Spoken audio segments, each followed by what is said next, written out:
Hello everyone, this is Vindhyavashini and welcome to my channel. I hope you all will be fine.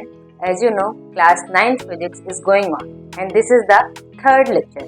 तो चलिए आज का session start करते हैं एक छोटी सी स्टोरी के साथ। Let's go. एक छोटे से कुएं में एक मेढक रहता था। वो उस कुएं का अपने आप को राजा समझता था। वहाँ पे खाते पीते मौज मस्ती से वो बहुत खुश रहता था। उसको लगता था कि इससे बड़ी तो दुनिया कोई है नहीं। मैं इस जो उसके बनाई हुई दुनिया जो थी वो उस बनाई हुई दुनिया का मालिक समझता था। इस बड़ी सी दुनिया का मैं राजा हूँ, ऐसा समझता था। एक बार क्या हुआ कि समुद्र में एक मछली थी जो कि भटकते हुए किसी भी तरह से उस कुएं में आ गई। अब मेढक ने उस कुएं को देखा तो उसने पूछा, मैंने तो तुम्हें कभी देखा ही नहीं, तुम कहाँ से आ गई इसमें? तो मछली ने बताया कि मैं बाई चांस यहाँ पे आ गई हूँ, बाकी यहाँ रहने का मेरा कोई इंटेंशन नहीं है क्योंकि मुझे यहाँ रहना भी नहीं है। तुम्हें पता है समुद्र कितना बड़ा है? मेढक ने कहा कितना बड़ा है बताओ। मेढक ने कहा इतना बड़ा है। मछली ने कहा अरे नहीं नहीं, इतना बड़ा थोड़ी ना, बहुत बड़ा। मेढक ने कहा इतना बड़ा है? अरे नहीं, बहुत बड़ा है। फिर मेढक ने कहा अच्छा इतना बड़ा है? मछली ने कहा नहीं, तुम नहीं समझ पा रहे हो, इतना भी बड़ा नहीं। अब मेढक ने पूरा अपना हाथ फैला दिया, कहा इतना बड़ा है? मछली ने कहा नहीं, इतना भी बड़ा नहीं।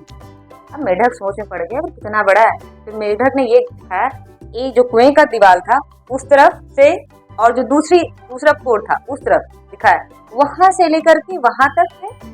मछली कहा अरे नहीं, इससे भी बड़ा है। मेढक ने कहा तब तो तुम बिल्कुल छोड़ दो क्योंकि इससे बड़ा तो कुछ है ही नहीं। जो ये इस तरफ की दीवार है, इस तरफ की दीवार है, उसके आगे तो कुछ है ही नहीं। दुनिया तो इतनी ही बड़ी है, तुम तो पूरी तरह से झूठ बोल रही हो। तो मछली ने कहा नहीं, तुम नहीं समझ पा रहे हो क्योंकि तुम इसी दुनिया में हो, तुम्हें पता ही नहीं है आगे की दुनिया क्या है। तब इस कहानी से तुम्हें क्या समझ में आता है कि देखो मेढक ने क्या बना रखा है कि मेढक सोचता था उस कुएं से बाहर तो कभी मेढक गया नहीं, तो उसको क्या लगता था दुनिया इतनी ही बड़ी। तो तुम्हें क्या करना है, तुम्हें उस मेढक की तरह अपनी सोच को नहीं बनाना है कि जो चारों तरफ तुमने अपनी दुनिया बना रखी है ना, जो चारों तरफ ने कुआं बना रखा है ना, उससे निकलो, बाहर भी बहुत बड़ी दुनिया है। ठीक है, तो अपनी इमेजिनेशन पावर को तुम्हें बढ़ाना है। ठीक है, दुनिया बहुत बड़ी है, खुल के जियो और जितना मन हो उतना तुम उड़ो। तुम्हारा जितना उड़ सकते हो उतना उड़ो, तुम्हारी उड़ान इतनी ज्यादा हो कि वहां तक कोई पहुंच ना सके क्योंकि दुनिया क्या है, बहुत बड़ी। All the best.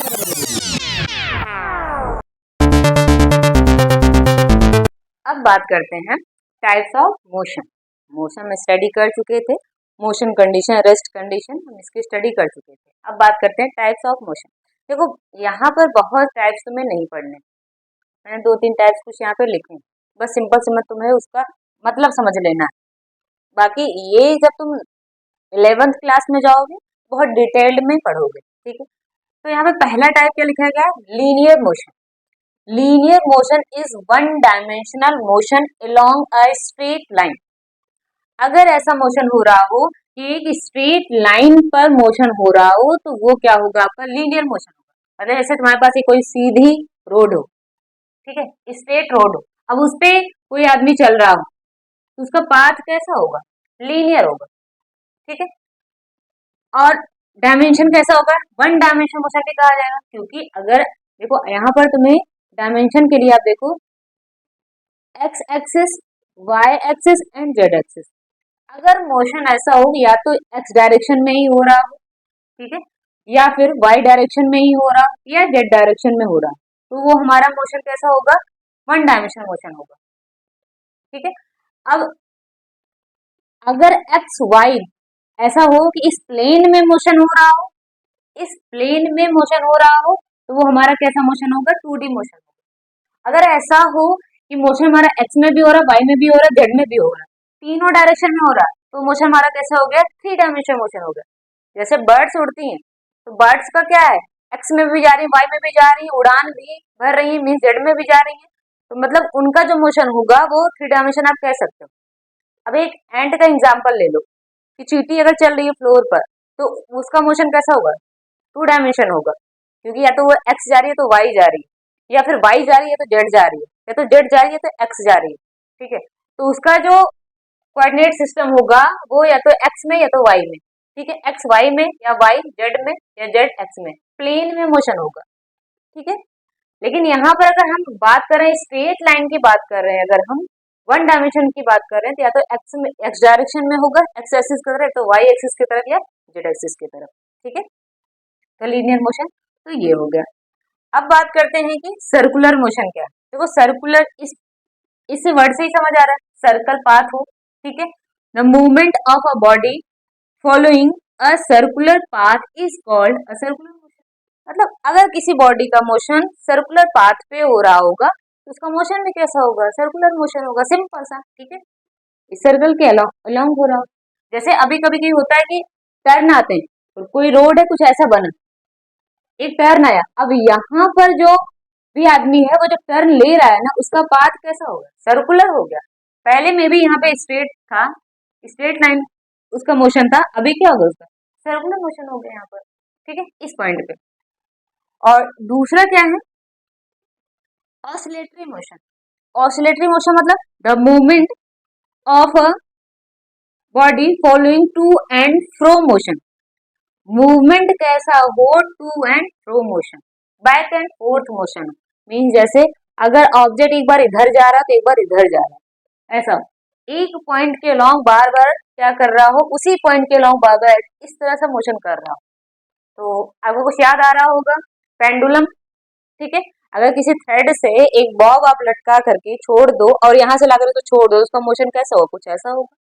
ठीक है, एक फिक्स्ड पॉइंट से जो एक मेन पोजीशन होगी उसके अलोंग वो बार बार ऐसे मोशन करेगा। तो ये जो बैक एंड फोर्थ मोशन है, ये मोशन किस में आएगा, ऑसिलेटरी मोशन कहा जाएगा। ठीक है, अब इसी में ही एक मोशन और आता है, उसको क्या बोलते हैं, ये तो जैसे आपने ऑसिलेटरी मोशन पढ़ा, एक आता है इसी में ही रोटेशनल मोशन।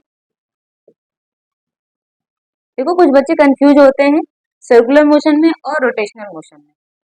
ठीक है, अब जैसे अगर यहाँ पर मैंने एक बनाया फैन, आप लोग बोलोगे मैम का आर्ट कितना गंदा है। हाँ सच में। अब देखो मैंने यहाँ बना दिया फैन, यहाँ पर तुम एक डॉट लगा दो। ठीक है, अब ये डॉट, अब फैन तुम चला दो, ये क्या होगा, जैसे जैसे फैन रोटेट करेगा ये डॉट का जो पाथ होगा वो कैसा होगा, सर्कुलर होगा।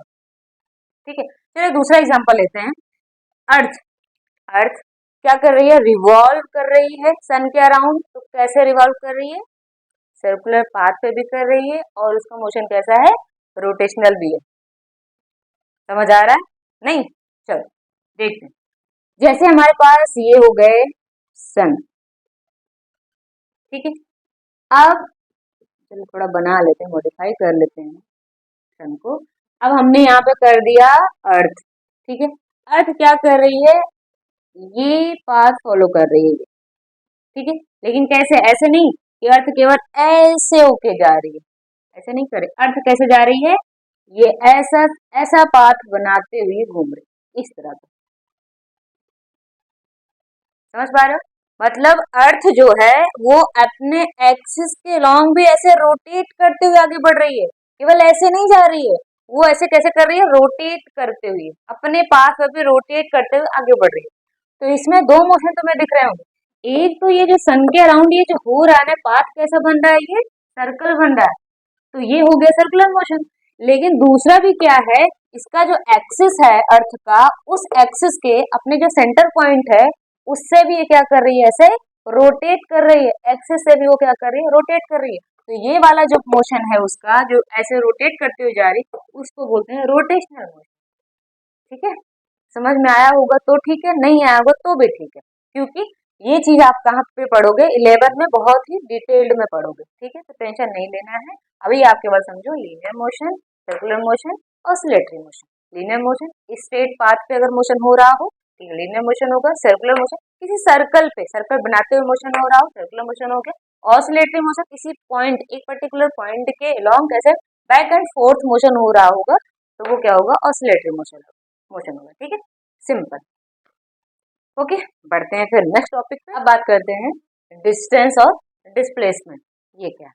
ठीक है, distance, the distance travelled by a body is the actual length of the path.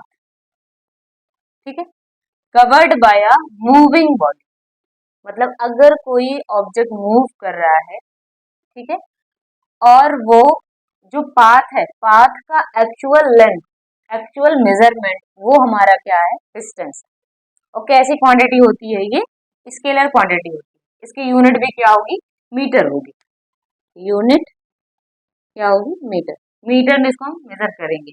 और इसमें भी अब जरा समझो, distance, displacement is the shortest distance, क्या है, shortest distance between the initial position and final position of the body.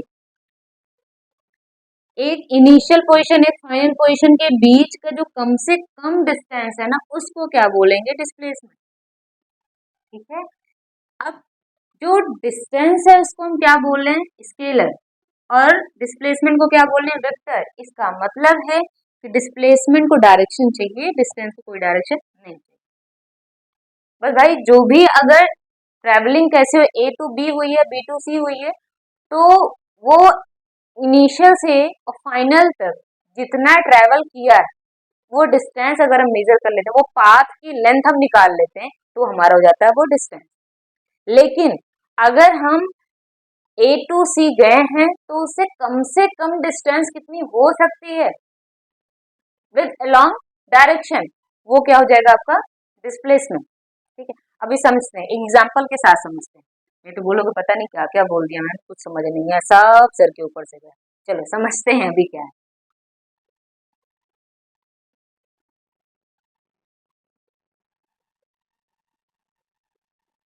अब देखो क्या करना है, ये पॉइंट हमारा क्या हो गया, ए, और ये पॉइंट हमारा हो गया बी, और ये पॉइंट हमारा हो गया सी। ठीक है। अब यहाँ से हम देखो, सी को हम मान लेते हैं स्कूल, ये तुम्हारा क्या है, स्कूल, और ये क्या क्या है, तुम्हारा घर है, फिर इसको होम बना दिया। और ये क्या है, तुम्हारे फ्रेंड का घर है। किसका घर है, फ्रेंड का। अब क्या करना है, तुमको घर से अपने स्कूल जाना है। ठीक है, जाना तो ऐसे है, लेकिन तुम्हारा क्या मन है, पहले मैं अपने दोस्त के यहाँ जाऊंगा, फिर दोस्त को लेकर के कहाँ पहुंचूंगा, स्कूल पहुंचूंगा, ऐसा। ठीक है। लेकिन एक्चुअल में जाना कहाँ था तुम्हें, ए टू सी, घर से स्कूल ही तो जाना था। लेकिन तुम्हारा मन बदल गया कि तुमने क्या किया, पहले अपने दोस्त को लिया और रास्ते में एंजॉय करते हुए हम कहाँ स्कूल पहुंचेंगे, ऐसा हुआ। और जाने का तुम ऐसे भी जा सकते थे। मान लेते हैं यहाँ का जो डिस्टेंस है वो 3 किलोमीटर है, और यहाँ का जो डिस्टेंस है वो मान लेते हैं कि 5 किलोमीटर है, और यहाँ का जो डिस्टेंस है वो कितना है, 4 किलोमीटर है। ठीक है। तो अब देखो, अगर अब यहाँ पे दो तरह के बच्चे हो सकते हैं। एक बच्चे जो बहुत मस्तीखोर होते हैं, तो वो क्या करेंगे, पहले फ्रेंड के यहाँ जाएंगे तो मस्ती करते हैं यहाँ पर। एक जो दूसरा है वो बड़ा डिसेंट है, मतलब उसको पढ़ाई के ना कुछ नहीं सोचता, तो वो सीधे क्या करेगा, वो स्कूल जाएगा। ठीक है। तो अब देखो, अब जो मस्तीखोर है उसको कितना ट्रेवल करना पड़ा, पहले ए टू बी गया, फिर ये क्या किया, बी टू सी पहुंचा। तब ए टू बी गया तो उसको 3 किलोमीटर चलना पड़ा, और प्लस 5 किलोमीटर चलना पड़ा। टोटल कितना हो गया बताओ, 8 किलोमीटर हो गया, इतना डिस्टेंस हो गया। और जो बड़ा डिसेंट है वो सीधे स्कूल पहुंचा, तो उसको ए टू सी ही जाना पड़ा, और कितना किलोमीटर चलना पड़ा, केवल 4 किलोमीटर चलना पड़ा। ये 8 किलोमीटर चल के स्कूल आ रहा है, और ये 4 किलोमीटर चल के स्कूल पहुंच रहा है। ठीक है। तो अब देखो यहाँ पर, अब इस केस में अगर तुमसे पूछा जाए ए से सी तक ही पहुंचना था, तो यहाँ पर हम जो ये 8 किलोमीटर है इसको हम क्या बोल सकते हैं, डिस्टेंस बोल सकते हैं। ठीक है। एक्चुअल पाथ पहले वाले के लिए जो ट्रेवल किया उसके लिए क्या है, ये डिस्टेंस। लेकिन जो दूसरे ने ट्रेवल किया वो क्या हो सकता है, तुम्हारा डिस्प्लेसमेंट। क्योंकि ए से सी के बीच मेन फाइनल दोनों को कहाँ जाना था, सी पर ही जाना था। कहाँ से जाना था, ए से ही जाना था। ठीक है। ये भी दोनों भाई हो सकते हैं, एक भाई को मस्ती ज्यादा पसंद है तो वैसे जाएगा, एक भाई को सीधे स्कूल जाना तो वैसे जाएगा। तो यही पे बात आती है कि जो इसने लॉन्ग डिस्टेंस कवर की वो हो गया डिस्टेंस, लेकिन जो शॉर्टेस्ट डिस्टेंस कवर की वो हो गया डिस्प्लेसमेंट। अब मजे की बात क्या है कि दोनों ही डिस्टेंस है। अगर ए से बी जा रहे हैं, बी से सी जा रहे हैं, वो भी डिस्टेंस है, या ए से सी जा रहे हैं तो वो भी डिस्टेंस है। केस दोनों में ही सेम है, डिस्टेंस ये भी है डिस्टेंस ये भी है, लेकिन डिस्प्लेसमेंट क्या बोलता है, आई एम शॉर्टेस्ट डिस्टेंस। ठीक है, किसके किसके बीच में, इनिशियल एंड फाइनल के बीच में। तो इन दोनों के बीच में सबसे जो शॉर्टेस्ट डिस्टेंस क्या होगा, ये वाला होगा 4 किलोमीटर। तो यहाँ पे 4 किलोमीटर क्या हो जाएगा, डिस्प्लेसमेंट हो जाएगा। बात समझ आई, समझ ही आ गई होगी वैसे। ठीक है, अब ये हो गया। अगर ऐसा कह दिया जाए कि मम्मी ने बोल दिया घर से गए हो स्कूल, स्कूल से सीधे तुम्हें कहाँ आना, घर ही आना। ठीक है, स्कूल सीधे जो गए हो, स्कूल से कहाँ आना, घर आना, कहीं और नहीं जाना। ठीक है, इस बार क्या हुआ, जो मस्तीखोर वाला लड़का था उसने बात मान ली, चलो इस बार सुबह तो मैं गया था ऐसे ही, शाम को क्या करता हूँ सीधे घर से, स्कूल से घर ही जाता हूँ। ठीक है, तो अब उसने क्या किया, घर जाने के लिए ये वाला पाथ चूज किया, जो सबसे शॉर्टेस्ट। ऐसा नहीं किया वो फिर फ्रेंड के यहाँ गए फिर यहाँ पे, ऐसा नहीं किया। तो अभी देखो, अगर अब देखा जाए इनिशियल भी यही है, फाइनल भी यही है, दोनों यही है। तो अब यहाँ पर ये 3 किलोमीटर तो पहले का था, 8 किलोमीटर ऑलरेडी वो चल चुका था, लेकिन जब यहाँ फाइनल फिर पहुंचना था तो इसमें प्लस और आप ऐड कर दो 4 किलोमीटर। अब 8 एंड 4 कितना हो गया, प्लस करने के बाद 12। तो टोटल डिस्टेंस इसकी कितनी हो गई, 12 किलोमीटर। ठीक है, लेकिन अब इसके लिए अगर पूछा जाएगा तो फिर सी से सी पे गया था, सी से फिर यहाँ वापस आ गया, तो अब ये क्या हो जाएगा, इसका जो डिस्प्लेसमेंट हो जाएगा वो 0। क्यों, क्योंकि डिस्प्लेसमेंट क्या है, शॉर्टेस्ट डिस्टेंस किसके किसके बीच में, बिटवीन इनिशियल एंड फाइनल। तो इनिशियल भी ए है, फाइनल भी ए है, तो क्या हो गया यहाँ पर 0। कंडीशन क्या आई, 0 की, क्योंकि जितना ही वो 4 किलोमीटर गया था प्लस में, उतना ही 4 किलोमीटर वो वापस आया माइनस में। +4 -4 कितना आया, 0। ठीक है, इस केस में अगर तुमसे डिस्प्लेसमेंट पूछा जाएगा तो क्या हो जाएगा, 0, लेकिन डिस्टेंस क्या हो, वो तो ऐड हो जाएगा, क्योंकि वो क्या है, लेंथ ऑफ पाथ है वो, तो उसको हम ऐड कर देंगे। ठीक है, तो ये तो नॉर्मल सी बात हुई कि तुम्हें समझ आ गया होगा। अब एक बात और करते हैं कि इसमें अगर हमारा पाथ कैसा हो, सर्कुलर, अब तुमसे उसमें पूछा जाएगा डिस्टेंस क्या होगा, डिस्प्लेसमेंट क्या होगा, तो उसमें क्या बताओ। जैसे चलो मैं यहाँ पे जूम कर लूँ, ये पाथ हमारा क्या है, सर्कुलर पाथ। एक पॉइंट हमने यहाँ पे जूम कर लिया, ए है, और इसका सेंटर ओ है, रेडियस क्या होगा, आर। ठीक है, अब ये कंडीशन है, कहा जा रहा है आप इस डायरेक्शन से होते हुए फिर ए पे पहुंचो, यहाँ से ए से स्टार्ट करो और ए पे ही पहुंचो। अब उस केस में तुम बताओ कि डिस्टेंस क्या होगा और डिस्प्लेसमेंट क्या होगा, वो तुम्हें बताना। अब डिस्टेंस का देखो, तो यहाँ से स्टार्ट किया और यहाँ तक आया, एक राउंड इसका कंप्लीट हुआ। अब एक राउंड कंप्लीट होने पर ये सर्कल बन रहा है, ये सर्कल है, कैसा पाथ है, सर्कल, और सर्कल का पेरीमीटर क्या होता है, 2πr। इसका मतलब इसके लिए डिस्टेंस क्या हो गया, 2πr। लेकिन डिस्प्लेसमेंट क्या हुआ, यहीं से वो गया और यहीं से स्टार्ट हुआ, तो ऐसे भी समझ लो 0 हो गया। नहीं तो आपको क्या करना है, हाँ, ए से गया और ए पर ही आया, तो इनिशियल भी वही फाइनल भी वही, तो आप क्या करोगे, यहाँ पर डिस्प्लेसमेंट क्या बताओगे, 0 बताओगे। ठीक है, और अगर ऐसा एक कंडीशन और आ जाए, कह दिया जाए कि बी तक जाना, अब इस बार क्या करना है कि ए से बी तक जाना, तो अगर किसी ने ये पाथ चूज किया, ये वाला, तो ये क्या है, सेम ही सर्कल है, तो यहाँ पर 2πr अब तक था, 2 से डिवाइड कर दो, क्या आ गया, πr आ गया, डिस्टेंस ये हो जाएगी। लेकिन डिस्प्लेसमेंट क्या होगा, शॉर्टेस्ट डिस्टेंस, तो वो सबसे ज्यादा वो पाथ कौन सा चूज करेगा, कम, ए से बी, ये वाला पाथ चूज करेगा। तो ये क्या है, ये अगर रेडियस है तो ये वाला पार्ट भी, ये भी तो रेडियस है, तो यहाँ पर डिस्प्लेसमेंट इस बार क्या हो गया, 2r हो गया, ये r और ये r मिल करके क्या हो गया, 2r हो गया। समझ आ रहा है, ये हम इसी को मैंने डिवाइड कर दिया। पहले वाले कंडीशन में क्या बोला गया था, ए से चल करके ए पे ही आना है, तो वहां पर पूरा पाथ कवर करने में हमें पूरा पेरीमीटर घूमना पड़ा, वो क्या हुआ, 2πr है सर्कल का। लेकिन डिस्प्लेसमेंट की बात करेंगे तो इनिशियल भी वही है, फाइनल भी वही है, तो हो गया 0। अब दूसरे केस में हमने क्या बोला, ये इस पॉइंट को ए मान लो, इस पॉइंट को बी मान लो। अब क्या करना है, तुम्हें ए से बी तक पहुंचना है बस। तो दोनों रास्ते तुम्हारे पास, ए से बी ऐसे डायरेक्ट जा सकते हो या ऐसे आप टर्न लेके जाओ। अगर जो टर्न लेके जा रहा है इसका मतलब उसको कितना डिस्टेंस कवर करना पड़ेगा, 2πr। और जो ए से बी डायरेक्ट जा रहा है, ये रेडियस r था, ये भी r, रेडियस नहीं क्या हो गया, डायमीटर हो गया ना, तो डायमीटर क्या हो जाएगा, 2r हो जाएगा। तो डिस्प्लेसमेंट क्या हो गया, 2r, क्योंकि ये क्या है, शॉर्टेस्ट डिस्टेंस किसके किसके बीच में, ए और बी के बीच में। ठीक है, आई थिंक क्लियर हुआ होगा। अब आज के लेक्चर में बहुत ज़्यादा नहीं करते हैं, क्योंकि अभी क्या होगा, फिर आपको फिर सब सर के ऊपर से जाएगा, नहीं समझ आएगा। ठीक है, तो इतनी चीज़ों को आप स्टडी करिए। फिर अभी हम देखते हैं कौन सी चीज़ पॉजिटिव हो सकती है, कौन सी नेगेटिव हो सकती है, क्या डिस्टेंस डिस्प्लेसमेंट इक्वल हो सकता है या डिस्प्लेसमेंट डिस्टेंस इक्वल हो सकता है, किस कंडीशन में नेगेटिव होगा, किस कंडीशन में पॉजिटिव होगा, इसकी भी स्टडी हम करेंगे। ठीक है, चलिए, bye bye and take care.